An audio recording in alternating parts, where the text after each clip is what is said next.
Hello friend, नमस्कार। मेरा नाम है संदीप और आप देख रहे हैं nothing impossible YouTube channel. Friends, मैं उम्मीद करता हूं आप सभी बहुत ही अच्छे होंगे। जिस किसी भी एग्ज़ाम की आप प्रिपरेशन कर रहे हैं वो भी बहुत ही अच्छे तरीके से चल रही होगी। फ्रेंड्स, आज के इस वीडियो में हम लोग यूजीसी नेट फर्स्ट पेपर या प्रथम प्रश्न पत्र में जो है आईसीटी या सूचना और संचार प्रौद्योगिकी वाले यूनिट से 69 महत्वपूर्ण क्वेश्चन को जो है कवर करने वाले हैं। और ये वीडियो जो है आपका क्रैश कोर्स के तहत है, यानी कि जो ये हमारा कम टाइम बचा हुआ है हमारे एग्ज़ाम में यूजीसी नेट के उसको देखते हुए जो है ये वीडियो आपको प्रोवाइड किया जा रहा है। यानी कि कम समय में जो है आपको मैक्सिमम क्वेश्चन प्रोवाइड किए जा रहे हैं ताकि आपकी बहुत ही अच्छी हेल्प हो जाए। इसके साथ साथ इस वीडियो में बहुत सारे ऐसे क्वेश्चन आपको देखने को मिलेंगे जो ऑलरेडी प्रीवियस ईयर में पूछे जा चुके हैं। तो अगर आप इस यूनिट से मैं जो भी प्रश्न करा रहा हूँ अच्छे तरीके से आप वॉच करते हो, 2 से 3 आई थिंक 4 पार्ट मैं बनाऊंगा इसका, और सभी में 60 से ऊपर जो है क्वेश्चन होंगे। तो आप इन क्वेश्चन को अच्छे तरीके से वॉच करते हैं और समझ लेते हैं तो ये 5 प्रश्न जो आपको इस यूनिट से मिलने वाले हैं सूचना और संचार प्रौद्योगिकी से, वो बहुत ही आसानी के साथ कवर हो जाएंगे। तो वीडियो को बहुत ही केयरफुली वॉच करें, यानी स्टार्टिंग से लेके एंड तक का जो भी क्वेश्चन आपको बताया जाए उसको अच्छे तरीके से देखें, समझें, और हो सके तो आप प्रैक्टिस सेट की तरह भी अटेम्प्ट कर सकते हैं। वैसे मैं कोशिश करूंगा इसको वन लाइनर की तरह कंप्लीट कराने का, क्योंकि 69 क्वेश्चन है। अगर मैं सारे ऑप्शन को रीड करूंगा, उसको एक्सप्लेन करूंगा तो बहुत सारा समय लग जाएगा। मैं क्वेश्चन को डिस्क्राइब करूंगा, उसके साथ ही साथ उसका आंसर बताता हुआ चलूंगा। एक बात और फ्रेंड, अगर आप नए व्यूअर हैं तो चैनल को सब्सक्राइब कर सकते हैं और उसके बगल में जो बेल आइकन का बटन होता है उसको आप प्रेस कर सकते हैं न्यू वीडियो के नोटिफिकेशन को पाने के लिए, क्योंकि इस चैनल पर लगभग सभी एग्जाम की प्रिपरेशन कराई जाती है। तो चलिए फ्रेंड, क्वेश्चन नंबर 1 से स्टार्ट करते हैं। तो यहाँ पर क्वेश्चन नंबर 1 में सबसे पहला जो बेसिक क्वेश्चन बनता है आईसीटी से या सूचना और संचार प्रौद्योगिकी से, वो बनता है कि आईसीटी का फुल फॉर्म क्या है, यानी कि संक्षेप इसका क्या होगा। संक्षेप यहाँ पे देख सकते हैं क्वेश्चन में क्या पूछा जा रहा है कि निम्नलिखित में से संक्षेपाक्षर आईसीटी किसके लिए प्रयोग किया जाता है, यानी कि सीधे सीधे आईसीटी का यहाँ फुल फॉर्म पूछा जा रहा है, आपको बताना है। और ये प्रश्न देख सकते हैं बहुत ही महत्वपूर्ण है, इसलिए क्योंकि ये प्रीवियस ईयर के एग्जाम में पूछा जा चुका है। तो इसका जो राइट आंसर हो जाएगा इस प्रश्न का हमारा, वो है आपका option number A, information and communication technology जो है इसका आपका फुल फॉर्म हो जाएगा। हिंदी में मैंने अभी आपको बताया कि हिंदी में इसका जो फुल फॉर्म होगा वो होगा सूचना और संचार प्रौद्योगिकी, जिसको इंग्लिश में इंफॉर्मेशन एंड कम्युनिकेशन टेक्नोलॉजी बोला जाता है। तो उम्मीद करता हूँ कि ये क्वेश्चन आपको अच्छे तरीके से समझ में आ गया होगा। अगला क्वेश्चन देखते हैं। अगला क्वेश्चन है क्वेश्चन नंबर 2। इसमें पूछा जा रहा है कि निम्नलिखित में से किसको मल्टीमीडिया शिक्षा भी कहा जाता है। तो इन चारों विकल्पों में से यह बताने का प्रयास करना है कि मल्टीमीडिया शिक्षा किसको कहा जाता है। तो इसका जो राइट आंसर हो जाएगा वो है आपका ऑप्शन नंबर ए, आईसीटी सपोर्टेड जो है एजुकेशन को मल्टीमीडिया शिक्षा कहा जाता है। आपको याद रखना है, अभी मैंने आईसीटी का फुल फॉर्म भी आपको बताया, तो ये बहुत ही इंपॉर्टेंट है, आप इसको याद रखिएगा। अगला क्वेश्चन देखते हैं। अगला जो हमारा क्वेश्चन होगा वो है आपका क्वेश्चन नंबर 3। इसमें पूछा जा रहा है कि निम्नलिखित में से कौन सा सूचना और संचार प्रौद्योगिकी का अवयव है। ये क्वेश्चन जो है आपका दिसंबर 2006 में ऑलरेडी पूछा जा चुका है। तो इसका जो है राइट आंसर आप सभी को बताना है। तो इसका जो सही आंसर हमारा हो जाएगा वो है आपका ऑप्शन नंबर डी, उपरोक्त में से सभी। प्रश्न में क्या पूछा गया कि इन चारों विकल्पों में से कौन सा सूचना और संचार प्रौद्योगिकी के अवयव हैं। तो ऑनलाइन लर्निंग भी जो है आपका सूचना और संचार प्रौद्योगिकी के अवयव हैं, और उसके साथ साथ बी जो है आपका एडुसेट के उपयोग के माध्यम से सीखना, ये भी जो है आपका सूचना और संचार प्रौद्योगिकी का अवयव है, और सी जो है आपका वेब आधारित लर्निंग। तो मैं इसके बारे में थोड़ा सा आपको बता दूं। ऑनलाइन लर्निंग का मतलब आप समझते ही, क्योंकि आज के समय में जो भी एजुकेशन हो रही है वो ऑनलाइन के तहत होती है। जैसे कि मैं अभी जो है लेक्चर ले रहा हूं या क्वेश्चन कवर करा रहा हूं, तो ये वीडियो अपलोड हो जाएगी यूट्यूब पे, फिर आप उसको देखोगे तो ये ऑनलाइन माध्यम से आप इन सभी प्रश्नों को देख पा रहे हो। और स्कूल के द्वारा भी जो कोर्स को कराया जा रहा है वो भी वीडियो को रिकॉर्ड किया जाता है, फिर बच्चों पे जो है उन वीडियो को भेजा जाता है, तो वो ऑनलाइन लर्निंग है। तो इसको ऑनलाइन लर्निंग के बारे में आपको समझ में आ गया। अब बी देखिए, बी वाला ऑप्शन जो है एडुसेट के उपयोग का माध्यम। एडुसेट जो है एक जो है आपकी सैटेलाइट है, GSAT-3 इसका नाम है, और ये एक सैटेलाइट है, शिक्षण से संबंधित सैटेलाइट है। और जितने भी आप देखते हैं ऑनलाइन ये जो क्लासेस चलते हैं बड़े बड़े यूनिवर्सिटी के जो भी, तो ये सभी सैटेलाइट के माध्यम से संभव हो पाते हैं, क्योंकि हमारा सूचना जो होता है वो जाता है सैटेलाइट के साथ, इंफॉर्मेशन जो है टकराता है, मतलब जो रेज होती है फिर वहां से जो है रिफ्लेक्ट होकर फिर से से जो हमारे टावर्स होते हैं, नेटवर्क होते हैं, उनके माध्यम से जो हमारे सेल फोन में वो आते हैं। तो उम्मीद करता हूं कि आपको समझ में आ गया होगा कि एडुसेट क्या। एडुसेट एक शिक्षण उपग्रह है, इसको आपको याद रखना है। इसको GSAT-3 के नाम से भी जाना जाता है और इसकी लॉन्चिंग कब हुई थी? 2004 में इसकी लॉन्चिंग हुई थी आपकी, ठीक है, इसको याद रखिएगा, 2004 में इसकी लॉन्चिंग हुई थी। अगला जो हमारा है इसमें ऑप्शन सी, वो है वेब आधारित लर्निंग। वेब आधारित लर्निंग को जो है कंप्यूटर आधारित शिक्षा भी कहा जाता है। इसमें जो भी कंटेंट होता है वो ई कंटेंट होता है, जैसे कि PDF, PPT और वीडियो होते हैं, रिकॉर्डेड डेटा होते हैं, और इस तरह के जितने भी इंफॉर्मेशन ई कंटेंट होते हैं इसके माध्यम से जो है दिया जाता है विद्यार्थियों को। तो वेब आधारित लर्निंग को कंप्यूटर आधारित शिक्षा कहा जाता है। तो इस प्रकार से ये चारों ऑप्शन हमारा सही हो जाएगा, क्योंकि क्वेश्चन में यही पूछा गया कि सूचना और संचार प्रौद्योगिकी का अवयव कौन से हैं, तो ये तीनों हो जाएंगे। तो एक बात और फ्रेंड कि यहाँ पर आप देख सकते हैं कि इस प्रश्न को मुझे एक्सप्लेन करने में बहुत सारा टाइम लग गया, तो मैं कोशिश करूँगा कि थोड़ा थोड़ा आपको बताऊँ इन्फॉर्मेशन, क्योंकि चूँकि हमारे पास समय बहुत कम है और बहुत सारे क्वेश्चन को कवर करना है। आइए अगले प्रश्न को देखते हैं। अगला जो हमारा प्रश्न है वो है आपका क्वेश्चन नंबर 4। इसमें पूछा जा रहा है कि निम्नलिखित में से सूचना प्रौद्योगिकी के संदर्भ में सबसे उचित कथन कौन सा है। ये क्वेश्चन दिसंबर 2004 में पूछा गया है। सूचना प्रौद्योगिकी के संदर्भ में सबसे उचित स्टेटमेंट या कथन कौन सा है, इन चारों विकल्पों में से हमें बताना है। तो इसका जो राइट आंसर हो जाएगा वो है आपका ऑप्शन नंबर सी। सूचना प्रौद्योगिकी अनेक प्रकार की सूचनाओं के भंडारण, पुनः प्राप्ति, प्रसंस्करण और वितरण के लिए हार्डवेयर और सॉफ्टवेयर के उपयोग करने को संदर्भित करता है। तो यहाँ पर आपको यह समझ में आ गया होगा कि सूचना प्रौद्योगिकी के संदर्भ में सबसे उचित कथन जो है आपका ऑप्शन नंबर सी है, क्योंकि सूचना प्रौद्योगिकी जो होता है उसके माध्यम से हम सूचनाओं का भंडारण, पुनः प्राप्ति, प्रसंस्करण का मतलब दोबारा उनकी प्रस्तुति करना, और वितरण के लिए हार्डवेयर और जो सॉफ्टवेयर का हम इस्तेमाल करते हैं। आपको पता होगा कि बहुत सारे एजुकेशनल सॉफ्टवेयर हैं, आपको पता होगा, और बहुत सारे एजुकेशनल एप्लीकेशन होते हैं, बाईजूस, बहुत सारे हैं, आज के समय में आपको बहुत सारे दिखते भी होंगे। तो ये सभी जो है सूचना प्रौद्योगिकी को संदर्भित करते हैं। ये स्टेटमेंट जो है आपका ऑप्शन सी राइट हो जाएगा। अगला क्वेश्चन देखते हैं। अगला जो क्वेश्चन हमारा है वो है आपका क्वेश्चन नंबर 5। इसमें पूछा जा रहा है कि निम्नलिखित में से संक्षेपाक्षर यानी कि CBT का फुल फॉर्म पूछा जा रहा है। संक्षेपाक्षर यहाँ पे शुद्ध हिंदी में लिखा है, तो आप कंफ्यूज मत होइए। इसका मतलब है, आपको समझ लीजिए कि CBT का फुल फॉर्म पूछ रहा है। ऐसे पूछेगा कि संक्षेपाक्षर का मतलब क्या होता है, यानी फुल फॉर्म पूछ रहा है आपसे। तो CBT का फुल फॉर्म क्या होता है आपको ये बताना है। तो इसका जो राइट आंसर हमारा हो जाएगा वो है आपका option number B. Computer based training जो है CBT का फुल फॉर्म होता है। आपने बहुत सारे कंप्यूटर पे ट्रेनिंग लिए होंगे। एक और इसका फुल फॉर्म होता है, आपको याद रखना है।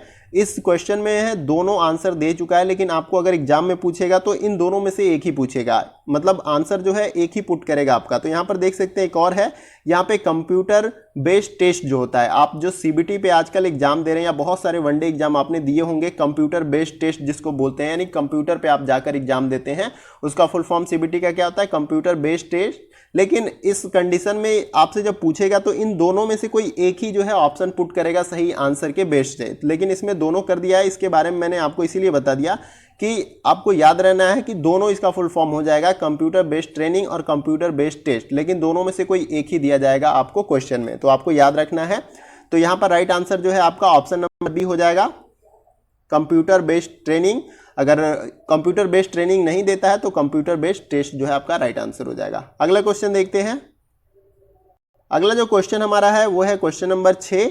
इसमें पूछा जा रहा है कि निम्नलिखित में से NPTEL का उपयोग किसके लिए किया जाता है, यानी कि NPTEL का जो है आपका फुल फॉर्म पूछा जा रहा है। आपको NPTEL का फुल फॉर्म बताना है। तो इसका जो राइट आंसर हमारा हो जाएगा वो है आपका option number A, national programme on technology enhanced learning जो है इसका फुल फॉर्म हो जाएगा NPTEL का। आपको याद रखना है, बहुत सारे फुल फॉर्म आपसे पूछे जा सकते हैं, 5 प्रश्न पूछे जाने हैं, लेकिन एक ऐसा क्वेश्चन आपको जरूर मिलेगा जो फुल फॉर्म से होगा, यानी कि उसका विस्तृत जो है नाम पूछा जाएगा, इसका फुल फॉर्म क्या होता है। ठीक है, तो जितना भी मैं आपको फुल फॉर्म वाले क्वेश्चन करा रहा हूँ उसको बहुत ही केयरफुली आप वॉच करें, ताकि वो एक क्वेश्चन जो है आपसे छूट ना पाए। तो यहाँ पर NPTEL का फुल फॉर्म मैंने बता दिया कि national programme on technology enhanced learning जो है इसका फुल फॉर्म होगा। आइए अगले क्वेश्चन को देखते हैं। अगला क्वेश्चन हमारा है क्वेश्चन नंबर 7। इसमें पूछा जा रहा है कि निम्नलिखित में से जो है ERNET का फुल फॉर्म आपको बताना है। ERNET का फुल फॉर्म आपको बताना है। तो इसके जो फुल फॉर्म हमारा हो जाएगा वो है आपका option number C, educational and research network जो है आपका ERNET का फुल फॉर्म हो जाएगा। बहुत ही इंपॉर्टेंट है, आप सभी इन फुल फॉर्म जो फुल फॉर्म मैं बता रहा हूँ बहुत ही अच्छे तरीके से वॉच करें।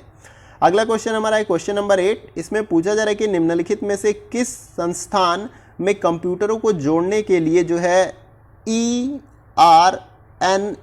का जो है प्रयोग किया जाता है, यहाँ पर पूछा जा रहा है।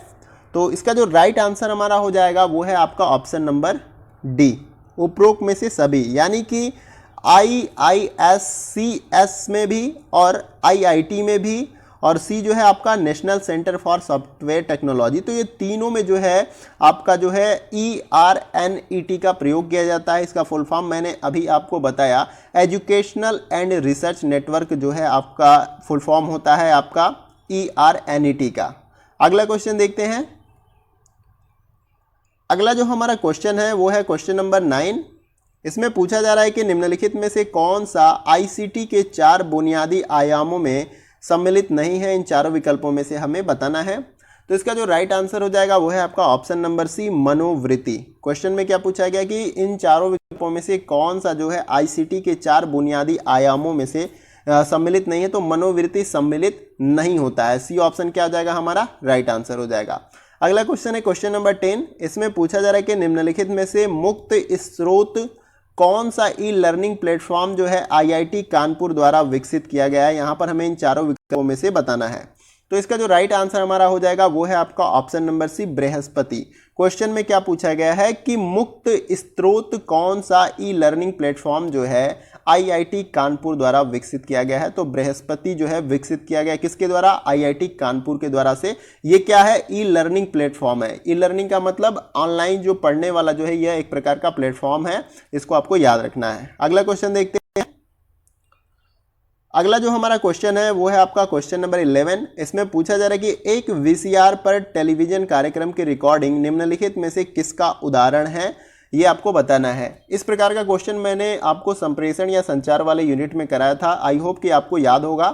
तो इसका जो राइट आंसर हमारा हो जाएगा वो है आपका ऑप्शन नंबर समय स्थानांतरण। समय स्थानांतरण का मतलब पूछा क्या गया यहाँ पर कि एक VCR पर टेलीविजन कार्यक्रम की रिकॉर्डिंग निम्नलिखित में से किसका उदाहरण होती है। समय स्थानांतरण का यह उदाहरण होती है, यानी कि उस समय को हम क्या करते हैं, रिकॉर्ड कर लेते हैं, अब फिर आने समय में हम उसको कभी भी देख सकते हैं, क्योंकि उन पूरी जो भी हमने रिकॉर्डिंग किया वो एक तरह से हमने होल्ड कर लिया है। समय को क्या किया है, होल्ड करके रख लिया है, किसमें, अपने CD में या VCR में, और फिर उसको हम VCR में लगा के दोबारा फिर से देख सकते हैं। तो क्या हो जाएगा, ऑप्शन ही हमारा राइट आंसर। अगला क्वेश्चन है क्वेश्चन नंबर 12। इसमें पूछा जा रहा है कि निम्न में से कौन सा भारतीय विश्वविद्यालय में ICT को लागू करने में सबसे मुख्य चुनौतियां हैं। इन चारों विकल्पों में से आपको बताना है। ICT का फुल फॉर्म आपको पता होगा, ये कोई नया नाम नहीं है, मैंने ऊपर ही इसके बारे में आपको बता दिया कि ICT का मतलब क्या होता है, सूचना और संचार प्रौद्योगिकी। तो इसका राइट आंसर जो हो जाएगा क्वेश्चन नंबर 12 का वो है आपका ऑप्शन नंबर डी, उपरोक्त में से सभी। यानी कि पहला जो है कि तकनीकी तत्परता में कमी, यानी कि हमारा भारत जो देश आपको पता होगा कि और भी जितने भी विकसित देश हैं उनके कंपैरिजन में बहुत अभी पीछे है। टेक्नोलॉजी जितनी उनके यहाँ आगे है अभी, वहाँ मतलब हमारे देश में बहुत अभी उसके कंपैरिजन कम है। उसके बाद बी जो ऑप्शन है, ICT पहल का खराब कार्यान्वयन, यानी कि ICT की जो पहल हो रही है हमारे भारत देश में उसका कार्यान्वयन जो है सही तरीके से नहीं किया गया है पूरे देश में। फिर उसके बाद सी जो है भाषाई बाधा, जैसे कि पता है कि हमारे देश में भाषा की बायोडाइवर्सिटी बहुत ज़्यादा है। आप एक प्रदेश से दूसरे प्रदेश में जाइए, वहाँ पर भाषा बदल जाएगी, वो तो छोड़िए, आप अपने प्रदेश में जो है एक डिस्ट्रिक्ट से दूसरे डिस्ट्रिक्ट में जाइए, भाषा की स्टाइल यानी कि शैली बदल जाएगी। तो इस स्थिति में यह एक चुनौती है, यानी कि इन सभी चीज़ों को लागू करने के लिए बहुत बड़ी चुनौती है। सबको अलग अलग भाषा में लॉन्च करना पड़ेगा इनको, ये सब करने के लिए। तो ये भी एक तरह की चुनौती है, बाधा है। तो इसलिए हमारा ऑप्शन डी क्या हो जाएगा, राइट आंसर। क्वेश्चन में यही पूछा गया कि भारतीय विश्वविद्यालयों में ICT को लागू करने में सबसे मुख्य चुनौतियां कौन सी है। तो ये तीनों हैं, तकनीकी तत्परता में कमी, ICT पहल का जो है खराब कार्यान्वयन और भाषाई बाधा। तो ऑप्शन डी हमारा क्या हो जाएगा, राइट आंसर। अगला क्वेश्चन देखते हैं। अगला जो क्वेश्चन हमारा है क्वेश्चन नंबर 13 है। इसमें पूछा जा रहा है कि निम्नलिखित में से कौन सा मानक उच्च शिक्षा के विस्तार के लिए प्रयोग में लाया जाता है, हमें इन चारों विकल्पों में से बताना है। तो इसका जो राइट आंसर हो जाएगा वो है आपका ऑप्शन नंबर डी, उपरोक्त में से सभी, यानी कि अभिगम, समानता और संसाधन। प्रश्न में यही पूछा गया कि चारों विकल्पों में से कौन सा मानक उच्च शिक्षा के विस्तार के लिए प्रयोग में लाया जाता है। तो अभिगम, समानता और संसाधन, इन तीनों को जो है प्रयोग में लाया जाता है। तो इसलिए जो हमारा ऑप्शन नंबर क्या हो जाएगा, डी, राइट आंसर। अगला क्वेश्चन है क्वेश्चन नंबर 14। पूछा जा रहा है कि निम्नलिखित में से कौन से TKDL का विस्तार शब्द है, यानी कि इसका फुल फॉर्म पूछा जा रहा है। तो इसका जो राइट आंसर हो जाएगा वो है आपका option number B, traditional knowledge digital library जो है इसका फुल फॉर्म होता है। मैं एक क्वेश्चन आपको दे रहा हूं फ्रेंड्स कि डिजिटल का आपको हिंदी अर्थ बताना है। कमेंट बॉक्स में आप जरूर बताइएगा कि डिजिटल का हिंदी अर्थ क्या होता है। आप कहीं से भी, इंटरनेट से भी ढूंढने का प्रयास करिएगा, कहीं से भी, लेकिन आपको इसका हिंदी अर्थ बताना है। ये आपके लिए एक क्वेश्चन है। अगला क्वेश्चन देखते हैं। अगला क्वेश्चन हमारा है क्वेश्चन नंबर 15। इसमें पूछा जा रहा है कि निम्नलिखित में से कौन सा शब्द संदेश या संकेत एक ही समय में भेजने एवं प्राप्त करने के संदर्भ में प्रयोग किया जाता है। इन चारों विकल्पों में से हमें बताना है। तो इसका जो राइट आंसर हो जाएगा वो है आपका ऑप्शन नंबर ए, तुल्यकालिक। प्रश्न में यही पूछा गया कि इन चारों विकल्पों में से कौन सा ऐसा शब्द है जो संदेश या संकेत एक ही समय में भेजने एवं प्राप्त करने के संदर्भ में प्रयोग किया जाता है। तो तुल्यकालिक का जो है प्रयोग किया जाता है। ऑप्शन ए क्या है, राइट आंसर। अगला क्वेश्चन देखते हैं। अगला क्वेश्चन है कि वीडियो कॉन्फ्रेंसिंग एक उदाहरण है। इन चारों विकल्पों में से बताना है कि वीडियो कॉन्फ्रेंसिंग एक किसका उदाहरण है इन चारों विकल्पों में से। तो इसका जो राइट आंसर हो जाएगा वो है आपका ऑप्शन नंबर ए, तुल्यकालिक प्रौद्योगिकी का ये जो है एक उदाहरण है आपका वीडियो कॉन्फ्रेंसिंग। अगला क्वेश्चन देखते हैं। अगला जो क्वेश्चन हमारा है क्वेश्चन नंबर 17। इसमें पूछा जा रहा है कि निम्नलिखित में से कौन सा शब्द सीडी के माध्यम से शिक्षा के संदर्भ में उपयोग किया जा सकता है। इन चारों विकल्पों में से आपको बताना है। तो इसका जो राइट आंसर हमारा हो जाएगा वो है आपका ऑप्शन नंबर बी, अतुल्यकालिक जो है इसका राइट आंसर हो जाएगा ऑप्शन नंबर बी। अगला क्वेश्चन देखते हैं। अगला क्वेश्चन है क्वेश्चन नंबर 18।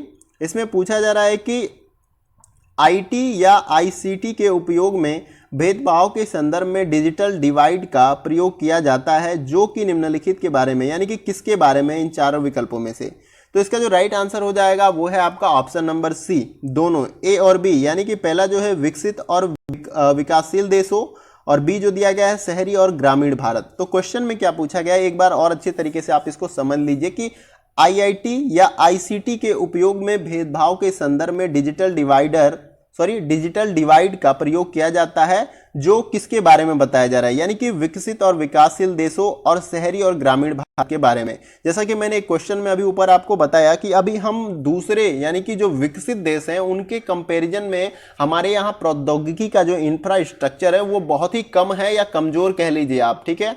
तो हम जो है कंपटीशन किससे कर रहे हैं, विकसित देशों से, जो हमसे बहुत 40 साल 50 साल या 60-70 साल बहुत आगे हैं। हम वो चीज़ें जो कर लेते हैं उसके बाद हमारे यहाँ वो काम होता है। तो इस स्थिति में, और इसके साथ साथ शहरी और ग्रामीण भारत, अभी तक आपको पता होगा कि पूरे मतलब भारत में ग्रामीण क्षेत्र बहुत ज़्यादा है जहाँ पे एजुकेशन का भी बहुत अभाव है, बिजली कनेक्शन वहाँ पे नहीं अभी तक पहुँचा है। तो इस स्थिति में यहाँ पे लैंग्वेज की भी एक प्रॉब्लम है कि बहुत सारी अलग अलग लैंग्वेज है और सभी लैंग्वेज में जो है लोगों को समझाना आसान नहीं होता, तो बहुत सारी डिफिकल्टी है। तो यहाँ पर यही पूछा गया कि आईसीटी के उपयोग में भेदभाव के संदर्भ में डिजिटल डिवाइड का प्रयोग किया जाता है, ये किसके बारे में बताया जा रहा है। तो ये विकसित और विकासशील देशों और शहरी और ग्रामीण भारत के बारे में बताया जा रहा है। ऑप्शन सी क्या हो जाएगा, राइट आंसर। अगला क्वेश्चन देखते हैं। अगला जो क्वेश्चन हमारा होगा क्वेश्चन नंबर 19 है। इसमें पूछा जा रहा है कि हाइपर मीडिया डेटाबेस में सूचना बिट्स निम्नलिखित रूप में जमा होती है, यानी किस रूप में जमा होती हैं। ये क्वेश्चन जो है दिसंबर 2005 में पूछा गया था। तो इसका जो राइट आंसर हो जाएगा वो है आपका ऑप्शन नंबर ए, सिग्नल के रूप में। प्रश्न में क्या पूछा गया कि हाइपर मीडिया डेटाबेस में सूचना बिट्स निम्नलिखित रूप में, यानी किस रूप में जो है जमा होती है। तो सिग्नल्स के रूप में यह जमा होती हैं। ऑप्शन क्या हो जाएगा, राइट। अगला क्वेश्चन है क्वेश्चन नंबर 20। इसमें पूछा जा रहा है कि निम्नलिखित में से कौन सी ऐसी संचार बैंडविड्थ है जिसकी उच्चतम क्षमता और जिसका प्रयोग माइक्रोवेव केबल और फाइबर ऑप्टिक्स लाइनों में किया जाता है। हमें बताना इन चारों विकल्पों में से वो कौन सा है। ये क्वेश्चन दिसंबर 2005 में पूछा गया है। तो इसका जो राइट आंसर हमारा हो जाएगा क्वेश्चन नंबर 20 का, वो है आपका ब्रॉडबैंड। ठीक है, ब्रॉडबैंड क्या हो जाएगा, राइट आंसर हो जाएगा। क्वेश्चन में क्या पूछा गया कि कौन सी ऐसी संचार बैंडविड्थ है जिसके उच्चतम क्षमता और जिसका प्रयोग जो है माइक्रोवेव, केबल, फाइबर ऑप्टिकस लाइन में किया जाता है, तो ब्रॉडबैंड का। जैसा कि आपको पता है कि बहुत सारे जो ऑनलाइन वर्क करने वाले वो ब्रॉडबैंड का कनेक्शन लिए रहते हैं, जिसके माध्यम से वो इंटरनेट चलाते हैं और मंथली जो है पेड करते हैं उसका चार्ज। ठीक है, तो ब्रॉडबैंड जो है एक तरह का इंटरनेट कनेक्शन होता है, आपको याद रखना है। अगला क्वेश्चन देखते हैं। अगला जो क्वेश्चन हमारा होगा वो है आपका क्वेश्चन नंबर 21। इसमें पूछा जा रहा है कि इलेक्ट्रॉनिक बिल बोर्ड जिसका एक संक्षिप्त टेक्स्ट या चित्रमय विज्ञापन संदेश होता है उसे क्या कहा जाता है इन चारों विकल्पों में से। ये क्वेश्चन जो है दिसंबर 2005 में पूछा गया है। इसका जो राइट आंसर हो जाएगा वो है आपका ऑप्शन नंबर ए, स्ट्रॉप इसको कहा जाता है। इलेक्ट्रॉनिक बिल बोर्ड जिसका एक संक्षिप्त टेक्स्ट या चित्रमय विज्ञापन संदेश होता है उसे स्ट्रॉप कहा जाता है। उसे क्या कहा जाता है, स्ट्रॉप कहा जाता है, याद रखिए इसको। अगला क्वेश्चन देखते हैं। अगला क्वेश्चन है क्वेश्चन नंबर 22। इसमें पूछा जा रहा है कि निम्नलिखित में से कनेक्ट इंटेलिजेंस की अवधारणा को जो है कहां से प्राप्त किया गया है, हमें बताना है इन चारों विकल्पों में से कि निम्नलिखित में से कंटेंट इंटेलिजेंस की अवधारणा को कहां से प्राप्त किया गया है। ये क्वेश्चन जो है जून 2006 में पूछा गया था आप सभी से। तो इसका जो राइट आंसर हमारा हो जाएगा वो है आपका option number D, value added network से जो है इसको प्राप्त किया गया था। किसको, कनेक्ट इंटेलिजेंस की जो अवधारणा है उसको वैल्यू एडेड नेटवर्क से प्राप्त किया गया था। ऑप्शन डी क्या हो जाएगा, राइट आंसर। अगला क्वेश्चन देखते हैं। अगला जो हमारा क्वेश्चन है वो है आपका क्वेश्चन नंबर 23। इसमें पूछा जा रहा है कि निम्नलिखित में से जनसंचार का कौन सा कार्य प्रक्रियाओं, मुद्दों, सामाजिक घटनाओं आदि के संदर्भ में होता है, बताना है हमें इन चारों विकल्पों में से। तो इसका जो राइट आंसर हो जाएगा वो है आपका ऑप्शन नंबर बी, निगरानी में होता है। क्वेश्चन में ये पूछा गया कि चारों विकल्पों में से जनसंचार का कौन सा कार्य प्रक्रियाओं, मुद्दों, सामाजिक घटनाओं जो है निगरानी के संदर्भ में किया जाता है। ये क्वेश्चन जो है जून 2006 में पूछा गया था, बहुत ही इंपॉर्टेंट क्वेश्चन है। अगला क्वेश्चन है क्वेश्चन नंबर 24। इसमें पूछा जा रहा है कि सूचना जो कि ग्राफिक्स, टेक्स्ट, ध्वनि, वीडियो और एनिमेशन का एक संयोजन है उसको क्या कहा जाता है, इन चारों विकल्पों में से बताना है। ये भी क्वेश्चन जो है दिसंबर 2008 में पूछा गया था।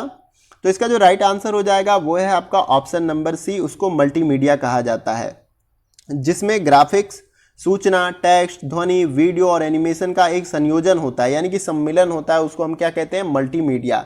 देखते हैं ना आप, बहुत सारी मूवी देखते हैं, उसमें सूचना भी रहता है, इन्फॉर्मेशन, ग्राफिक्स का मतलब बहुत सारे ऐसे पिक्चर्स या उनका इस्तेमाल होता है, टेक्स्ट का भी इस्तेमाल होता है, ध्वनि और वीडियो का भी इस्तेमाल होता है और एनिमेशन का, तो उसके संयोजन को हम क्या कहते हैं, मल्टीमीडिया कहते हैं। ठीक है, तो कैसे कहते हैं हम लोग कि अगर कोई वीडियो प्ले करना होता है तो हम प्ले स्टोर से क्या करते हैं, मल्टीमीडिया प्लेयर को डाउनलोड करते हैं, क्योंकि किसी और प्लेयर में जो है वो वीडियो प्ले नहीं होगा अगर आपके पास कोई मल्टीमीडिया प्लेयर नहीं होगा। तो यहां पर याद रखिएगा मल्टीमीडिया होगा। अगला क्वेश्चन देखते हैं। अगला जो क्वेश्चन हमारा होगा वो है आपका क्वेश्चन नंबर 25। इसमें पूछा जा रहा है कि निम्नलिखित में से किस संस्थान ने वर्ष 2005 में एक ज्ञान भंडार ई ज्ञानकोश का आरंभ किया, जिसका मुख्य कार्य सीखने हेतु डिजिटल संसाधनों का भंडारण और संरक्षण के लिए करना है। इन चारों विकल्पों में से बताना है। तो इसका जो राइट आंसर हमारा हो जाएगा वो है आपका option number B, Indira Gandhi Rashtriya Mukt विश्वविद्यालय। प्रश्न में यही पूछा गया कि इन चारों विकल्पों में से किस संस्थान ने वर्ष 2005 में एक ज्ञान भंडार ई ज्ञान कोश का आरंभ किया, जिसका मुख्य काम क्या था, सीखने हेतु डिजिटल संसाधनों का भंडारण और संरक्षण करना, जो इसका मुख्य काम था। तो ये किस विश्वविद्यालय के द्वारा किया गया था, किसके द्वारा किया गया था, तो ये जो है इंदिरा गांधी राष्ट्रीय मुक्त विश्वविद्यालय के द्वारा जो है वर्ष 2005 में किया गया था। इसको याद रखिएगा, ऑप्शन बी क्या हो जाएगा, राइट आंसर। अगला क्वेश्चन देखते हैं। अगला जो हमारा क्वेश्चन है क्वेश्चन नंबर 26। इसमें पूछा जा रहा है कि निम्नलिखित में से कौन सी संस्था को भारत सरकार के सूचना प्रौद्योगिकी विभाग द्वारा स्थापित किया गया है, जिसका मुख्य उद्देश्य शैक्षिक अनुसंधान संस्थानों को बुनियादी सुविधाएं उपलब्ध करवाना जो है किसका काम है, इन चारों विकल्पों में से हमें बताना है। तो इसका जो राइट आंसर हमारा हो जाएगा वो है आपका ऑप्शन नंबर सी, ERNET का जो है काम है यह। प्रश्न में यही पूछा गया कि कौन सी संस्था को भारत सरकार के सूचना प्रौद्योगिकी विभाग द्वारा स्थापित किया गया है, किसके द्वारा, सूचना प्रौद्योगिकी विभाग के द्वारा उसको स्थापित किया गया है, जिसका मुख्य उद्देश्य क्या है, शैक्षिक अनुसंधान संस्थानों को बुनियादी सुविधाएं उपलब्ध करवाना। तो ये किसका काम है, ERNET का जो है ये काम है, इसको आप याद रखिएगा। ठीक है, नेट का काम है यह। अगला क्वेश्चन देखते हैं। अगला क्वेश्चन है क्वेश्चन नंबर 27। इसमें पूछा जा रहा है कि FM रेडियो चैनलों का समूह जो कि मुख्य रूप से इंदिरा गांधी राष्ट्रीय मुक्त विश्वविद्यालय और IIT द्वारा तैयार किए कार्यक्रमों को प्रसारित करता है, वो कौन सा चैनल है? इन चारों विकल्पों में से हमें बताना है। तो इसका जो राइट आंसर हमारा हो जाएगा वो है आपका ऑप्शन नंबर ए, ज्ञानवाणी। ठीक है, क्वेश्चन में ये पूछा गया कि FM रेडियो चैनल का वह समूह जो कि मुख्य रूप से इंदिरा गांधी राष्ट्रीय मुक्त विश्वविद्यालय और IIT द्वारा तैयार किए कार्यक्रमों को प्रसारित करता है, तो वो ज्ञानवाणी है। ठीक है, ये एक रेडियो चैनल है, इसको आप याद रखिएगा। अगला क्वेश्चन देखते हैं। अगला जो क्वेश्चन हमारा है क्वेश्चन नंबर 28। इसमें पूछा जा रहा है कि निम्नलिखित में से कौन सा संस्थान एक आभासी तकनीकी विश्वविद्यालय को भारत में विकसित करने की दिशा में प्रयासरत है? इन चारों विकल्पों में से बताना है। आभासी का मतलब वही डिजिटल, आप समझ लीजिए, जिसको हम देख सकते हैं, जिन सूचनाओं को हम समझ सकते हैं लेकिन उसको स्पर्श नहीं कर सकते। जैसे कि बुक हम पढ़ते भी हैं, छू भी सकते हैं, स्पर्श कर सकते हैं, तो ये ई कंटेंट नहीं हो सकता। जिनको हम देख सकते हैं जैसे PPT, PDF, ऐसी बहुत सारी फाइलें होती हैं। तो इसका जो राइट आंसर हो जाएगा हमारा क्वेश्चन नंबर 28 का वो है आपका ऑप्शन नंबर डी, SICTI का जो है ये काम है। प्रश्न में यही पूछा गया कि कौन सा संस्थान जो है एक आभासी तकनीकी विश्वविद्यालय को भारत में विकसित करने की दिशा में प्रयासरत है। तो SICTI का जो है यह कार्य है, इस दिशा में ये क्या है? प्रयासरत रहे। दिशा क्या मैंने बताया था आपको कि भारत में जो है तकनीकी जो है विकसित करना इसका काम है। अगला क्वेश्चन देखते हैं। अगला क्वेश्चन हमारा है क्वेश्चन नंबर 29। इसमें पूछा जा रहा है कि निम्नलिखित में से कौन सी संस्था IIT और IISc की संयुक्त पहल है जिसका मुख्य उद्देश्य ऑनलाइन वेब के माध्यम से कई धाराओं में विशेषकर इंजीनियरिंग में वीडियो पाठ्यक्रम निःशुल्क उपलब्ध करवाना? तो बताना इन चारों विकल्पों में से कौन सा आंसर हमारा राइट हो जाएगा। तो इसका जो राइट आंसर हमारा हो जाएगा वो है आपका ऑप्शन नंबर ए, NPTEL का मैंने फुल फॉर्म भी आपको बताया था ऊपर वीडियो में। NPTEL का फुल फॉर्म क्या मैंने बताया था, कमेंट बॉक्स में आप जरूर बताइएगा। इसका फुल फॉर्म मैंने बताया था national programme on technology enhanced learning, जो है इसका फुल फॉर्म होता है। अगला क्वेश्चन देखते हैं। अगला जो हमारा क्वेश्चन होगा वो है आपका क्वेश्चन नंबर 30। इसमें पूछा जा रहा है कि निम्नलिखित में से कौन सा ऐसा संगठन है जिसको सरकार ने इंजीनियरिंग, विज्ञान, प्रौद्योगिकी, मानविकी और प्रबंधन से संबंधित 996 यानी कि 996 पाठ्यक्रमों के लिए ई सामग्री का विकास करने का उत्तरदायित्व सौंपा है? किसको सौंपा है हमें बताना है इन चारों विकल्पों में से। तो इसका जो राइट आंसर हमारा हो जाएगा वो है आपका ऑप्शन नंबर ए, IIT मद्रास को जो है यह सौंपा गया है। कौन सा ऐसा संगठन है, यही पूछा जा रहा है इस प्रश्न में से कि इन चारों विकल्पों में से कौन सा ऐसा संगठन है जिसको सरकार ने जो है इंजीनियरिंग, विज्ञान, प्रौद्योगिकी, मानविकी और प्रबंधन से संबंधित 996 पाठ्यक्रमों के लिए ई सामग्री का विकास करने का उत्तरदायित्व सौंपा है। तो IIT मद्रास को सौंपा गया है। इसको याद रखिएगा, ऑप्शन ए क्या हो जाएगा? Right answer. अगला क्वेश्चन देखते हैं। अगला जो क्वेश्चन हमारा होगा वो है आपका क्वेश्चन नंबर 31। इसमें पूछा जा रहा है कि A-View ऐसा सॉफ्टवेयर है जिसको NMEICT ने निम्नलिखित उद्देश्यों के लिए विकसित किया है, यानी किस उद्देश्य के लिए जो है इसको विकसित किया है, किसके द्वारा? NMEICT के द्वारा विकसित किया गया है। तो इसका जो राइट आंसर हमारा हो जाएगा वो है आपका ऑप्शन नंबर ए, शिक्षक प्रशिक्षण के उद्देश्य जो है इसको विकसित किया गया है। किसको? A-View सॉफ्टवेयर को। ठीक है, किसको? A-View सॉफ्टवेयर को विकसित किया गया है। किसके द्वारा?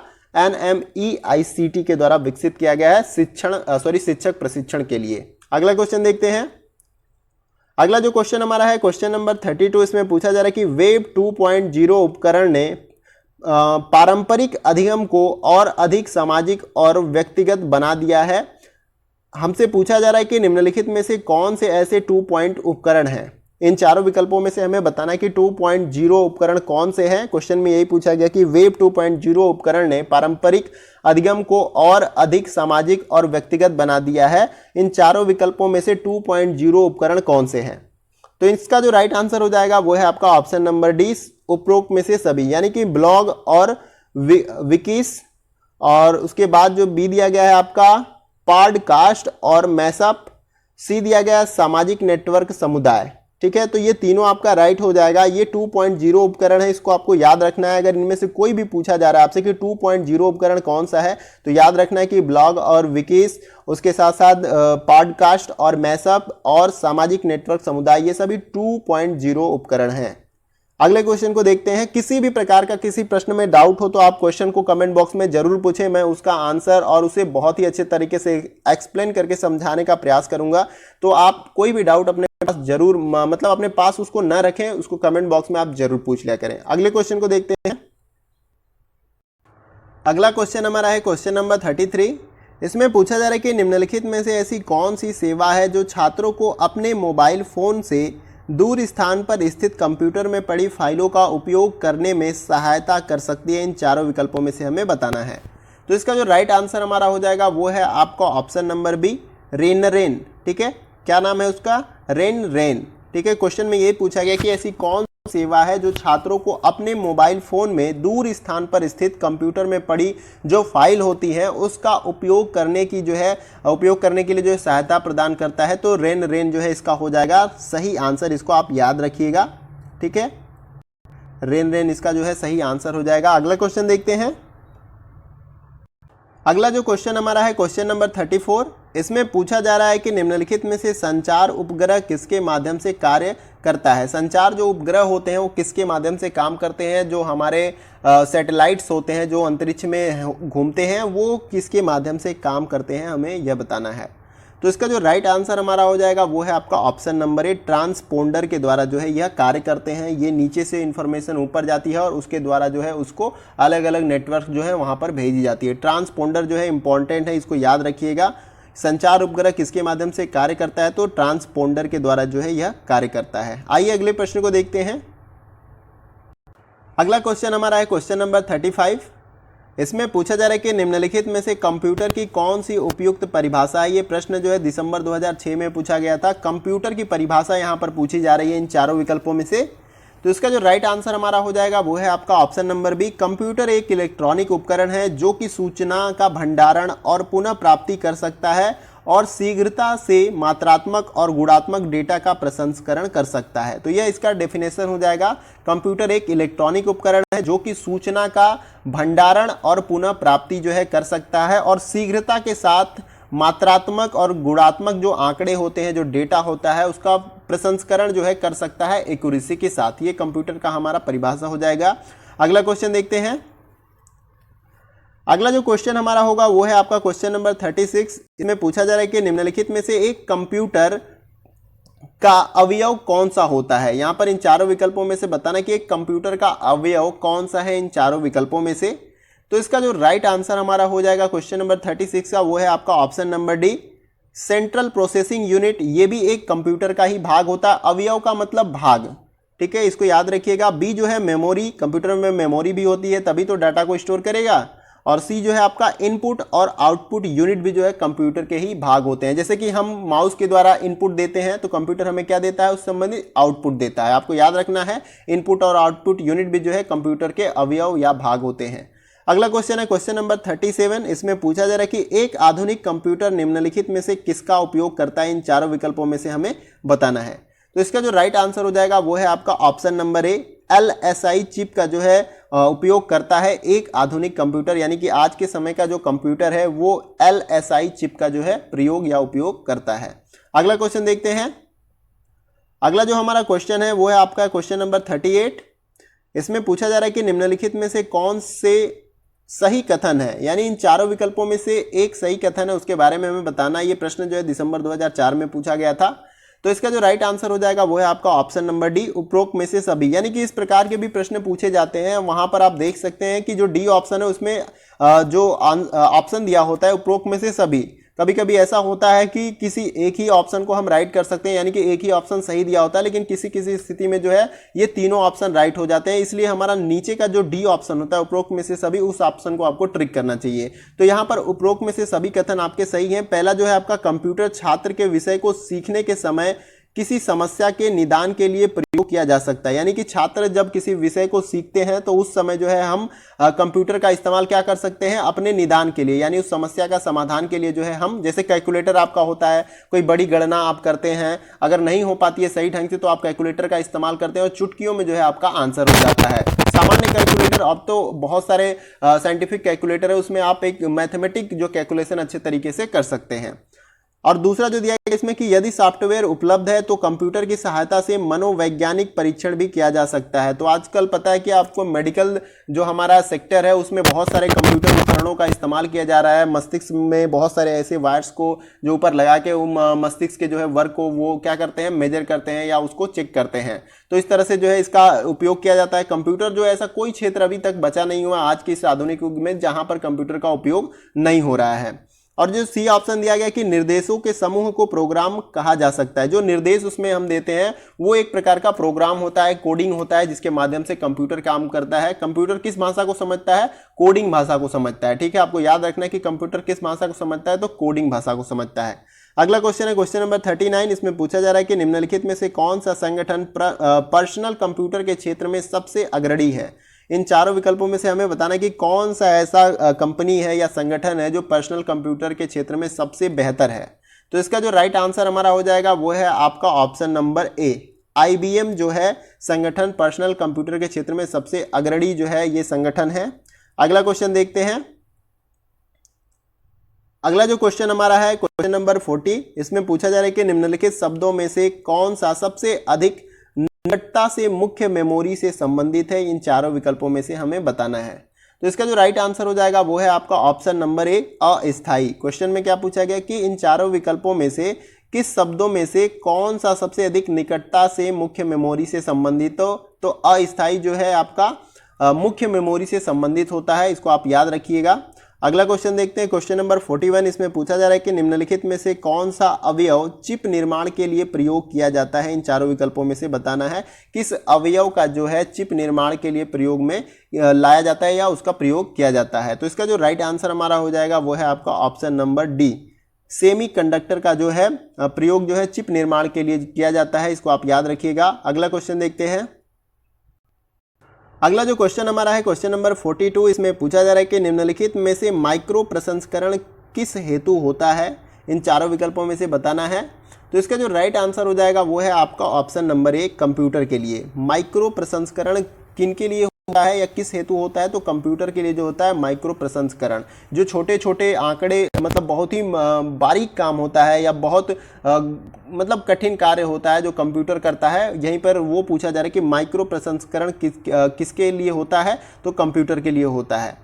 ऑप्शन ए क्या हो जाएगा राइट आंसर। जो जटिल कार्य होते हैं आप देखते हैं कंप्यूटर के माध्यम से किया जाता है, क्योंकि कंप्यूटर बहुत ही एक्यूरेट और एक्यूरेसी के साथ वो कार्य करता है। ऑपरेशन में भी आप देखते हैं ब्लड्स की बीट्स, जो हार्ट बीट होती है उसको भी मेजर करने के लिए कंप्यूटर का इस्तेमाल किया जाता है। सर्जरी के लिए भी, स्कैन करने के लिए भी आप देखते हैं बॉडी स्कैन जो CT स्कैन होता है उसके लिए भी कंप्यूटर का ही उपयोग किया जाता है। तो यहाँ पर ऑप्शन ही क्या हो जाएगा हमारा राइट आंसर। अगला क्वेश्चन है क्वेश्चन नंबर 43। इसमें पूछा जा रहा है कि निर्देशों का वह समूह जो कि कंप्यूटर की कार्य पद्धति को नियंत्रित करता है उसको क्या कहा जा सकता है। इन चारों विकल्पों में से बताना है। तो इसका जो राइट आंसर हमारा हो जाएगा उसको हम लोग प्रोग्राम कहते हैं। निर्देशों का यानी कि जो भी कंप्यूटर किस प्रकार से काम करता है, कोड के, यानी कोड उसका लैंग्वेज होता है और हम किसी भी निर्देश को कोड के रूप में लिखते हैं और उसी को जो है कंप्यूटर समझता है। तो यहाँ पर प्रोग्राम जो हमारा राइट आंसर हो जाएगा कि क्वेश्चन में ये पूछा गया कि निर्देशों का वह समूह जो कि कंप्यूटर की कार्य पद्धति को नियंत्रित करता है उसको जो है प्रोग्राम कहा जाता है। अगला क्वेश्चन हमारा है क्वेश्चन नंबर 44। इसमें पूछा जा रहा है कि निम्नलिखित में से पहली पीढ़ी के कंप्यूटर का मुख्य घटक कौन सा था। इन चारों विकल्पों में से बताना है। पहली पीढ़ी के कंप्यूटर का मुख्य घटक बताया जा रहा है यहाँ पर। तो इसका जो राइट आंसर हो जाएगा वो है आपका option number B, vacuum tube और वाल्व। आपको पता है कि प्रथम पीढ़ी के जो कंप्यूटर होते थे बहुत बड़े बड़े होते थे, उनका आकार बहुत बड़ा बड़ा होता था, जिसमें वैक्यूम ट्यूब और वाल्व का जो है इस्तेमाल होता था। जैसे जैसे हमारी टेक्नोलॉजी विकसित करती गई वैसे वैसे हमारे कंप्यूटर का आकार क्या छोटा होता गया। तो आपको याद रखना है कि प्रथम पीढ़ी के कंप्यूटर होते हैं उनमें जो मुख्य घटक होते हैं वो वैक्यूम ट्यूब और वाल्व होते हैं। अगला क्वेश्चन देखते हैं। अगला जो क्वेश्चन हमारा है वो है आपका क्वेश्चन नंबर 45। इसमें पूछा जा रहा है कि फोर्ट्रान किसका संक्षिप्त रूप है। फोर्ट्रान किसका संक्षिप्त रूप है इसके बारे में पूछा जा रहा है। तो इसका जो राइट आंसर हमारा हो जाएगा क्वेश्चन नंबर 45 का, वो है आपका option number C. Formula translation का जो है यह एक संक्षिप्त रूप है आपका फोर्ट्रान, आपको याद रखना है। अगला क्वेश्चन है क्वेश्चन नंबर 46। इसमें पूछा जा रहा है कि निम्नलिखित कथनों में से कौन सा सही नहीं है, यानी इन चारों विकल्पों में से ऐसा स्टेटमेंट है जो गलत है, उसे हमें फाइंड आउट करना है। ये क्वेश्चन जो है दिसंबर 2004 में पूछा गया है। तो इसका जो राइट आंसर हो जाएगा वो है आपका option number D. Computer digital एवं एनालॉग संकेतों का प्रसंस्करण करने में सक्षम है। तो ये गलत है। कंप्यूटर जो है डिजिटल एवं एनालॉग संकेतों का प्रसंस्करण जो है करने में जो है सक्षम नहीं होता है, इसको आप याद रखना है। जबकि यहाँ पर दिया गया है कि सक्षम होता है, तो ये स्टेटमेंट क्या हो जाएगा, गलत। और गलत स्टेटमेंट को हमें फाइंड आउट करना है। बाकी ये तीनों स्टेटमेंट आपके सही हैं, जैसे कि कंप्यूटर केवल डिजिटल सिग्नल के संस्करण में सक्षम है, सही बात है। जो डिजिटल सिग्नल होते हैं, अभी ऑफलाइन कोई सिग्नल है या घंटी बजाए, उसको कंप्यूटर नहीं समझ सकता है। तो यहाँ पर क्या है, कंप्यूटर जो है डिजिटल सिग्नल को समझता है और उसका प्रसंस्करण करने में सक्षम होता है। बी जो दिया गया है, कंप्यूटर मात्रात्मक और गुणात्मक डेटा दोनों का विश्लेषण करने में सक्षम है। जैसा कि मैंने अभी ऊपर बताया कि कंप्यूटर जो है मात्रात्मक और गुणात्मक डेटा दोनों का विश्लेषण जो है बहुत ही एक्यूरेसी के साथ कर सकता है। सी जो ऑप्शन दिया गया, डेटा के प्रसंस्करण के लिए जो उपयुक्त सॉफ्टवेयर की आवश्यकता होती है। कोई भी डेटा के प्रसंस्करण या चाहे उसका हम विश्लेषण करने के लिए, चाहे उसको प्रसंस्करणित करने के लिए जो है सॉफ्टवेयर का जो है इस्तेमाल करते हैं। तो आपको सॉफ्टवेयर जो है याद रहना चाहिए कि डेटा के प्रसंस्करण के लिए जो है उपयुक्त सॉफ्टवेयर की आवश्यकता होती है हमें। और लेकिन यहाँ पे डी जो ऑप्शन था हमारा राइट नहीं था, और हमें जो है राइट जो गलत था उसी को फाइंड आउट करना। अगला क्वेश्चन हमारा है क्वेश्चन नंबर 47। इसमें पूछा जा रहा है कि निम्नलिखित में से कौन सा कथन जो एक कंप्यूटर की विशेषता नहीं है, उसे हमें बताना है। ये क्वेश्चन जो है दिसंबर 2005 में पूछी गई है। तो ऑप्शन ए हमारा क्या जाएगा, राइट आंसर हो जाएगा इसमें। कंप्यूटर एक बिजली की मशीन है, यह उसकी विशेषता नहीं है, और हमें विशेषता नहीं है उसको फाइंड आउट करना था। तो ऑप्शन ए क्या हो जाएगा हमारा राइट आंसर। अगला क्वेश्चन देखते हैं। अगला क्वेश्चन है क्वेश्चन नंबर 48। इसमें पूछा जा रहा है कि एनालॉग कंप्यूटर में क्या होता है, इन चारों विकल्पों में से हमें बताना है। तो इसका जो राइट आंसर हो जाएगा वो है आपका ऑप्शन नंबर बी। इनपुट कभी भी डिजिटल रूप में नहीं परिवर्तित किया जा सकता है एनालॉग कंप्यूटर में, आपको याद रखना है। इनपुट जो होता है कभी भी डिजिटल रूप में नहीं परिवर्तित किया जाता है एनालॉग कंप्यूटर में। अगला क्वेश्चन देखते हैं। अगला जो क्वेश्चन हमारा है क्वेश्चन नंबर 49। इसमें पूछा जा रहा है कि एक हाइब्रिड कंप्यूटर क्या है, इन चारों विकल्पों में से बताना है। तो इसका जो राइट आंसर हो जाएगा हमारा वो है आपका ऑप्शन नंबर सी। डिजिटल और एनालॉग कंप्यूटर दोनों जैसा दिखता है। एक हाइब्रिड जो कंप्यूटर होता है वो डिजिटल और जो एनालॉग कंप्यूटर होते हैं उन दोनों की तरह वो दिखता है, एक हाइब्रिड कंप्यूटर। ऑप्शन सी क्या हो जाएगा राइट आंसर। अगला क्वेश्चन देखते हैं। अगला क्वेश्चन हमारा है क्वेश्चन नंबर 50। इसमें पूछा जा रहा है कि नवीनतम पीढ़ी के कंप्यूटर में निर्देश को निम्नलिखित प्रकार से क्रियान्वित किया जा सकता है। यहाँ पे चारों विकल्पों में से हमें बताना है कि नवीनतम पीढ़ी के कंप्यूटर में निर्देश को किस रूप में जो है क्रियान्वित किया जा सकता है। तो इसका जो राइट आंसर हमारा हो जाएगा वो है आपका ऑप्शन नंबर सी। समांतर और क्रमिक दोनों प्रकार से। ठीक है, समांतर और क्रमिक दोनों प्रकार से जो है नवीनतम पीढ़ी के कंप्यूटर में निर्देशों को जो है क्रियान्वित किया जा सकता है। अगला क्वेश्चन है क्वेश्चन नंबर 51। इसमें पूछा जा रहा है कि निम्नलिखित में से किस व्यक्ति ने सर्वप्रथम इलेक्ट्रॉनिक्स डिजाइन वाले कंप्यूटर यानी कि एनिक को डिजाइन किया था। यहाँ पे एनिक जो कंप्यूटर था उसको किसने डिजाइन किया था। तो इसका जो राइट आंसर हमारा हो जाएगा वो है आपका ऑप्शन नंबर सी। जे प्रेस्पर एकर्ट और जॉन डब्ल्यू मॉचली के द्वारा जो है एनिक कंप्यूटर को डिजाइन किया गया था। ये प्रथम इलेक्ट्रॉनिक डिजाइन वाला कंप्यूटर था एनिक, आपको याद रखना है। अगला क्वेश्चन देखते हैं। अगला जो क्वेश्चन हमारा होगा वो है आपका क्वेश्चन नंबर 52। इसमें पूछा जा रहा है कि निम्नलिखित में से कौन से प्रतीक हेक्साडेसिमल संख्या प्रणाली के हैं। इन चारों विकल्पों में से बताना है कि कौन से प्रतीक ऐसे हैं जो हेक्साडेसिमल संख्या प्रणाली के हैं। तो इसका जो राइट आंसर हो जाएगा वो है आपका ऑप्शन नंबर बी। 0 से 9 और AF जो है हेक्साडेसिमल संख्या प्रणाली के प्रतीक हैं, आपको याद रखना है। 0 से 9 और AF जो है हेक्साडेसिमल संख्या प्रणाली के प्रतीक हैं। अगला क्वेश्चन देखते हैं। अगला जो क्वेश्चन है क्वेश्चन नंबर 53। इसमें पूछा जा रहा है कि निम्नलिखित में से कौन सा जो है -15 की 10 मतलब पावर 10 का बाइनरी इक्विवेलेंट होता है। इन चारों विकल्पों में से बताना है। -50 का जो है 10 इक्विवेलेंट बाइनरी होता है। तो इसका जो राइट आंसर हमारा हो जाएगा वो है आपका ऑप्शन नंबर ए। ठीक है, इसको याद रखिएगा। आपको ऑप्शन ए क्या हो जाएगा हमारा राइट आंसर हो जाएगा। अगला क्वेश्चन देखते हैं। तो यहाँ पर जो हमारा क्वेश्चन नंबर 53 था, इसमें क्या पूछा गया था, एक बार मैं और अच्छे से क्लियर कर देता हूँ इसको कि -15 के पावर 10 का बाइनरी इक्विवेलेंट कौन सा है इन चारों विकल्पों में से। तो यहाँ पर जो ऑप्शन है आपका राइट आंसर हो जाएगा 1,11,10,001 जो है आपका ये -15 के पावर 10 का बाइनरी इक्विवेलेंट होता है। आपको याद रखना है इसको, ऑप्शन ए क्या हो जाएगा हमारा राइट आंसर। ये थोड़ा सा डिफिकल्ट आपको लग रहा होगा, लेकिन ये आपको अच्छे तरीके से याद रखना होगा। अगला क्वेश्चन है क्वेश्चन नंबर 54। इसमें पूछा जा रहा है कि निम्नलिखित में से 1 GB डेटा किसके बराबर होता है। इन चारों विकल्पों में से बताना है कि 1 GB जो डेटा होता है वो किसके इक्विवेलेंट होता है। तो इसका जो राइट आंसर हो जाएगा वो है आपका ऑप्शन नंबर बी, 2 के पावर 30 बाइट्स के बराबर होता है। क्या 1 GB डेटा हमारा 1 GB डेटा में जो है कितना होता है 1024 MB होता है आई थिंक, ठीक है 1024 MB होता है। आप इसको याद रखिएगा, इससे थोड़ा सा ऊपर भी हो सकता है, लेकिन इसी के आसपास जो है आपका 1 GB डेटा में MB होता है।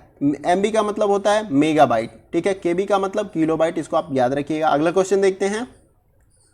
अगला जो क्वेश्चन हमारा है वो है आपका क्वेश्चन नंबर 55। इसमें पूछा जा रहा है कि सभी कंप्यूटर चाहे वह छोटा है, मध्यम है या बड़ा है, निम्नलिखित का होना आवश्यक है। यानी कि इन सभी तरह के कंप्यूटर में किसका होना आवश्यक है, इन चारों विकल्पों में से हमें बताना है।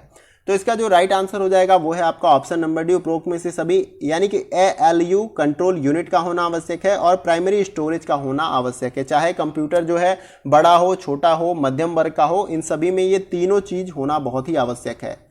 अगला क्वेश्चन देखते हैं। अगला क्वेश्चन है क्वेश्चन नंबर 56। इसमें पूछा जा रहा है कि 1 बाइट के कितने होते हैं, यानी 1 बाइट में कितना होता है, इन चारों विकल्पों में से बताना है। तो इसका जो राइट आंसर हो जाएगा वो है आपका ऑप्शन नंबर सी, 1 बाइट का मतलब 8 बिट्स होते हैं। आपको याद रखना है, क्वेश्चन पूछा जाए कि 1 बाइट में कितने होते हैं, तो 8 बिट्स होते हैं। अगला क्वेश्चन हमारा है क्वेश्चन नंबर 57। इसमें पूछा जा रहा है कि निम्नलिखित में से कौन से ऑपरेटिंग सिस्टम के उदाहरण हैं। इन चारों विकल्प मतलब यहाँ पे ऑपरेटिंग सिस्टम के संदर्भ में कुछ एग्जाम्पल दिए गए, उदाहरण दिए गए, हमें बताना है कौन कौन से जो है ऑपरेटिंग सिस्टम के उदाहरण हैं। तो इसका जो राइट आंसर हो जाएगा इस प्रश्न का वो है आपका ऑप्शन नंबर डी, उपरोक्त में से सभी, यानी कि यूनिक्स, BSD ये भी एक प्रकार का ऑपरेटिंग सिस्टम है, और दूसरा जो दिया गया है JNU लिनक्स या लाइनिक्स जो है ये भी एक प्रकार का आपका ऑपरेटिंग सिस्टम है। और विंडोज़ के बारे में आपको पता है कि विंडोज़ जो है माइक्रोसॉफ्ट की है, तो ये भी एक प्रकार का ऑपरेटिंग सिस्टम है। और चौथा जो दिया गया मैक OS X जो है ये भी एक प्रकार का ऑपरेटिंग सिस्टम है। ये एप्पल के जो कंप्यूटर होते हैं, एप्पल के जो फ़ोन होते हैं, इसमें उसमें जो है इस ऑपरेटिंग सिस्टम का इस्तेमाल किया जाता है। ऑपरेटिंग सिस्टम क्या करता है, पूरे कंप्यूटर को जो है संचालित करता है। आपको याद रखना, बिना ऑपरेटिंग सिस्टम के कंप्यूटर को संचालित नहीं किया जा सकता है, इसलिए उसमें ऑपरेटिंग सिस्टम जो है होना आवश्यक है। अगला क्वेश्चन देखते हैं। अगला जो क्वेश्चन हमारा होगा वो है आपका क्वेश्चन नंबर 58। इसमें पूछा जा रहा है कि सिस्टम सॉफ्टवेयर जिसको विश्लेषण, निगरानी, विन्यस्त और कंप्यूटर के अनुरक्षण में सहायता के लिए विकसित किया जाता है, उसे क्या कहते हैं, इन चारों विकल्पों में से बताना है। तो उसका जो राइट आंसर हो जाएगा वो है आपका option number B, utility software उसको कहा जाता है। क्वेश्चन में यही पूछा गया है कि सिस्टम सॉफ्टवेयर में जिसको विश्लेषण के लिए, निगरानी और विन्यस्त और कंप्यूटर के अनुरक्षण में सहायता के लिए विकसित किया जाता है, उसे जो है यूटिलिटी सॉफ्टवेयर कहा जाता है। अगला क्वेश्चन हमारा है क्वेश्चन नंबर 59। इसमें पूछा जा रहा है कि ऐसा सॉफ्टवेयर जिसको कॉपी किया जा सके एवं निःशुल्क उपयोग किया जा सके, हालांकि उसके वितरण पर कुछ प्रतिबंध हो सकते हैं, को हम क्या कहते हैं, यानी कि इस प्रकार के सॉफ्टवेयर को हम क्या कहते हैं। तो इसका जो राइट आंसर हमारा हो जाएगा वो है आपका option number B, freeware software इसको कहा जाता है। पूछा क्या क्वेश्चन में गया है कि ऐसे सॉफ्टवेयर जिसको कॉपी किया जा सके एवं निःशुल्क उपयोग किया जा सके, हालांकि उसके वितरण पर कुछ प्रतिबंध हैं, लेकिन आपको बताना है कि वो सॉफ्टवेयर कैसे होते हैं, तो फ्रीवेयर सॉफ्टवेयर होते हैं। आइए अगला क्वेश्चन हमारा है क्वेश्चन नंबर 60। इसमें पूछा जा रहा है कि सिलिकॉन चिप जिनको डेटा प्रोसेसिंग के लिए प्रयोग किया जाता है, यहाँ पे चारों विकल्पों में से बताना है कौन सा आंसर हमारा राइट हो जाएगा। तो ऑप्शन सी हमारा राइट आंसर हो जाएगा, माइक्रो प्रोसेसर जो है सिलिकॉन चिप जिनको जो है डेटा प्रोसेसिंग के लिए प्रयोग किया जाता है, माइक्रो प्रोसेसर। अगला क्वेश्चन है क्वेश्चन नंबर 61। इसमें पूछा जा रहा है कि मेटल डिस्क जो स्थायी रूप से सीलबंद और दूषण से मुक्त पात्र में रखे जाते हैं, उनको क्या कहा जाता है, इन चारों विकल्पों में से बताना है। तो तो इसका जो राइट आंसर हमारा हो जाएगा वो है आपका ऑप्शन नंबर ए, हार्ड डिस्क उसको कहा जाता है। मेटल डिस्क जो स्थायी रूप से सीलबंद और दूषण से मुक्त पात्र में रखे जाते हैं उसको हम हार्ड डिस्क कहते हैं। याद रखना है आपको, उसको क्या कहते हैं, हार्ड डिस्क। अगला क्वेश्चन हमारा है क्वेश्चन नंबर 62। इसमें पूछा जा रहा है कि निम्नलिखित में से सभी आधुनिक कंप्यूटर किसका प्रसंस्करण करते हैं। इन चारों विकल्पों में से बताना है कि आज के जो आधुनिक कंप्यूटर हैं वो किसका प्रसंस्करण करते हैं। तो इसका जो राइट आंसर हमारा हो जाएगा वो है आपका ऑप्शन नंबर सी, डेटा का प्रसंस्करण करते हैं। जो भी हमारे आधुनिक कंप्यूटर हैं वो डेटा का ही प्रसंस्करण करते हैं। अगला क्वेश्चन देखते हैं। अगला जो क्वेश्चन हमारा हो जाएगा वो है आपका क्वेश्चन नंबर 63। इसमें पूछा जा रहा है कि निम्नलिखित में से कौन सा विकल्प निर्देश और मेमोरी एड्रेस का प्रतिनिधित्व करते हैं। इन चारों विकल्पों में से बताना है। तो इसका जो राइट आंसर हमारा हो जाएगा वो है आपका option number B, binary code. Question में पूछा गया है कि इन चारों विकल्पों में से कौन सा विकल्प निर्देश और मेमोरी एड्रेस का प्रतिनिधित्व करते हैं। तो बाइनरी कोड जो होते हैं वो निर्देश और मेमोरी एड्रेस का प्रतिनिधित्व करते हैं। ऑप्शन बी क्या हो जाएगा राइट आंसर। अगला क्वेश्चन देखते हैं। अगला क्वेश्चन है क्वेश्चन नंबर 64। इसमें पूछा जा रहा है कि निम्नलिखित में से किस पीढ़ी के कंप्यूटर का आकार सबसे अधिक था। तो इसका जो राइट आंसर हमारा हो जाएगा वो है आपका ऑप्शन नंबर ए, पहली पीढ़ी के कंप्यूटर का जो आकार था वो बहुत बड़े थे। वैक्यूम ट्यूब और वाल्व का उनमें इस्तेमाल होता था, आपको मैंने अभी बताया था, शुरू के एक आध क्वेश्चन में पूछा गया था। तो पहली पीढ़ी के कंप्यूटर जो थे वो आकार में बहुत बड़े होते थे। अगला क्वेश्चन देखते हैं। अगला जो क्वेश्चन हमारा होगा वो है आपका क्वेश्चन नंबर 65। इसमें पूछा जा रहा है कि निम्नलिखित में से किस पीढ़ी के कंप्यूटर के प्रोसेसर स्विचन उपकरणों के रूप में कार्य करते थे। इन चारों विकल्पों में से बताना है। तो इसका जो राइट आंसर हो जाएगा वो है आपका ऑप्शन नंबर डी, चौथी पीढ़ी के जो कंप्यूटर थे वो जो है माइक्रो प्रोसेसर स्विचन उपकरणों के रूप में कार्य करते थे। स्विचन, ठीक है, आपको याद रखना है। अगला क्वेश्चन है UNIVAC का फुल फॉर्म क्या है, यहाँ पे पूछा जा रहा है, आपको बताना है इसका फुल फॉर्म क्या होता है। तो इसका जो राइट आंसर हमारा हो जाएगा वो है आपका ऑप्शन नंबर ए, यूनिवर्सल ऑटोमेटिक कंप्यूटर जो है इसका फुल फॉर्म हो जाएगा। अगला क्वेश्चन देखते हैं। अगला जो क्वेश्चन हमारा होगा वो है आपका क्वेश्चन नंबर 67। इसमें पूछा जा रहा है कि निम्नलिखित में से कौन सी प्रोग्रामिंग भाषा का व्यापक रूप से कंप्यूटर विज्ञान, इंजीनियरिंग और व्यापार में प्रयोग किया जाता है। इन चारों विकल्पों में से बताना है। तो इसका जो राइट आंसर है वो है आपका ऑप्शन नंबर सी, पास्कल, ठीक है। पास्कल जो है इसका प्रयोग जो है प्रोग्रामिंग भाषा का जो है ये एक प्रकार का प्रोग्रामिंग भाषा है जिसका प्रयोग जो है व्यापक रूप से कंप्यूटर विज्ञान, इंजीनियरिंग और व्यापार में किया जाता है। आपको याद रखना है ऑप्शन सी क्या हो जाएगा राइट आंसर। क्वेश्चन है क्वेश्चन नंबर 68। इसमें पूछा जा रहा है कि निम्नलिखित में से कौन सा घटक पहले इलेक्ट्रॉनिक डिजिटल कंप्यूटर में निहित था। इन चारों विकल्पों में से बताना है। तो इसका जो राइट आंसर हो जाएगा वो है आपका option number D, semi conductor memory. Question में यही पूछा जा रहा है कि चारों विकल्पों में से कौन सा घटक पहले इलेक्ट्रॉनिक डिजिटल कंप्यूटर में निहित था। तो सेमी कंडक्टर मेमोरी जो है पहले इलेक्ट्रॉनिक डिजिटल कंप्यूटर में निहित था, आपको याद रखना है इसको। अगला क्वेश्चन देखते हैं। अगला जो क्वेश्चन हमारा होगा वो है क्वेश्चन नंबर 69। इसमें पूछा जा रहा है कि निम्नलिखित में से कौन सा उच्च प्रदर्शन स्केलेबल कंप्यूटिंग क्लस्टर अगली पीढ़ी का computer centre for the development for advanced computing ने विकसित किया है, जिसकी कंप्यूटिंग शक्ति 1 टेराफ्लॉप की है। इन चारों विकल्पों में से बताना है किसके द्वारा ये कंप्यूटर जो है विकसित किया गया है। तो इसका जो राइट आंसर हमारा हो जाएगा वो कंप्यूटर है आपका परम। भारत का जो सबसे बड़ा सुपर कंप्यूटर है वो कौन सा है, परम, आपको याद रखना है। ये क्वेश्चन जो हमारा था इस वीडियो का लास्ट क्वेश्चन था। उम्मीद करता हूं कि जितने भी क्वेश्चन मैंने आपको कराए सूचना एवं संचार प्रौद्योगिकी या आईसीटी से वो आपके एग्जाम के पॉइंट ऑफ व्यू से महत्वपूर्ण होंगे। इस वीडियो में हम लोगों ने 69 इंपॉर्टेंट क्वेश्चन सूचना एवं संचार प्रौद्योगिकी को जो है कवर करने का प्रयास किया। ये हमारा क्या था, पार्ट 1 था। अभी मैं इस प्रकार के जो है 3 वीडियो और आपको प्रोवाइड करूंगा जिससे कि ऐसा आपको आभास तक न हो कि ये 5 प्रश्न कैसे और किधर से पूछे गए हैं। इतना सारा क्वेश्चन मैं प्रोवाइड कर दूंगा कि आपके ये 5 जो प्रश्न हैं बहुत ही आसानी के साथ कवर हो जाएंगे। इसके साथ साथ आप ये भी देख सकते हैं कि इसमें बहुत सारे ऐसे क्वेश्चन हैं जो ऑलरेडी प्रीवियस ईयर में पूछे जा चुके हैं। तो आपको ये भी आइडिया लग जाएगा कि किस प्रकार के क्वेश्चन जो है सूचना एवं संचार प्रौद्योगिकी या आईसीटी के यूनिट से जो है एग्जाम में पुट किए जाते हैं। और किसी प्रकार का कोई आपको किसी क्वेश्चन को लेकर डाउट हो, संदेह हो कि सर ये क्वेश्चन सही नहीं है, गलत है, मुझे समझ में नहीं आया, तो उसके बारे में भी दोस्तों जो है कमेंट बॉक्स में पूछ सकते हैं। समय का अभाव है, बहुत ज़्यादा क्वेश्चन कराना है, इसलिए आप देख सकते हो कि बहुत सारे ऐसे क्वेश्चन होंगे जिनको मैं एक्सप्लेन नहीं कर पाया, लेकिन मैं कोशिश कर रहा था कि सभी क्वेश्चन को थोड़ा बहुत इन्फॉर्म आपको या आपको अच्छे तरीके से समझा पाऊँ, जिससे कि आपको ये आइडिया लग जाए कि क्वेश्चन किस प्रकार से बनते हैं। लेकिन कहीं भी अगर त्रुटि हो जाती है, कोई कमी रहती है वीडियो में, तो उसके बारे में मुझे कमेंट बॉक्स में आप जरूर अवगत कराएं, ताकि मैं अगले वीडियो में प्रयास करूं कि उन कमियों को दूर करके वीडियो की क्वालिटी और बढ़ाऊं, ताकि आपको वीडियो और भी अच्छा लगे। इसके साथ साथ कमेंट बॉक्स में जो है अपना फीडबैक दें, और किसी और इंपॉर्टेंट टॉपिक पे अगर आपको वीडियो चाहिए तो उसके बारे में मुझे बताएं, मैं उस पर वीडियो बनाने का पूरा प्रयास करूंगा। कोई इन्फॉर्मेशन चाहिए, किसी एग्जाम रिलेटेड इन्फॉर्मेशन चाहिए, तो किसी भी तरह का हेल्प आपको चाहिए तो आप जो कमेंट बॉक्स में ज़रूर पूछ सकते हैं। इसके साथ साथ अगर वीडियो कहीं से भी आपको अच्छा लगता है तो आप वीडियो को लाइक करें। आपका जो लाइक होता है हमारे लिए रिवार्ड का काम करता है। रिवार्ड का मतलब है कि हमको लगता है कि हमें एक इनाम मिल गया, हम प्रोत्साहित होते हैं आगे और काम करने के लिए, या इसी प्रकार के और भी वीडियो आपको प्रोवाइड करने के लिए, ताकि आपको बहुत ज़्यादा हेल्प मिल जाए। तो लाइक हमारा रिवार्ड होता है, बहुत ज़्यादा इसका कुछ चार्ज नहीं लगता। लाइक होता है, कमेंट होता है, शेयर होता है, इसका कोई चार्ज यूट्यूब की तरफ से नहीं होता है। आप इसका इस्तेमाल कर सकते हैं। कमेंट में मैं ये नहीं कह रहा हूँ कि पॉजिटिव कमेंट लिखिए, कोई कमी है तो उसके बारे में भी अवगत कराइए, ठीक है। और लाइक कर दीजिए वीडियो को, कहीं से भी अगर थोड़ा सा भी अच्छा लगे वीडियो को शेयर करें मैक्सिमम दोस्तों के साथ, ताकि उनको भी इस वीडियो से हेल्प मिल सके। अगर लगता है कि वीडियो ये काम की है, हमें कम समय में बहुत ज़्यादा क्वेश्चन मिल गए हैं और हमारी हेल्प हो सकती है इस वीडियो से, तो आप दूसरों की शेयर करिए ताकि उनको भी इस वीडियो से हेल्प मिल जाए।